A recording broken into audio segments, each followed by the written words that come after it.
ចូលសំរងខ្ញុំចាញ់ពីបើប្រឡងអ្នកស្មោះស្នេហ៍ខ្ញុំលេខ1បើអើក្បន់ខ្ញុំមិនចេះតែស្មងមួយនឹងមួយ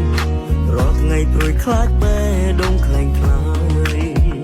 ខំត្រាំមើលរសងសតែមិនឈ្ងុយ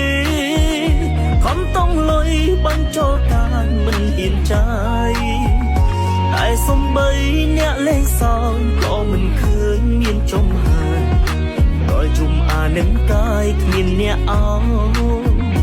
ទាំងអ្នកបោកទាំងអ្នកស្មងស្ងាត់ខ្លាំងម្ល៉េះមានអារម្មណ៍កើតជាតិនេះខ្លួនឯងថោគ្មានទាំងអ្នកចង់ច្បាស់លាស់គ្មានទាំងអ្នកចង់មកបោកដេកហើយក្រោកធុញថប់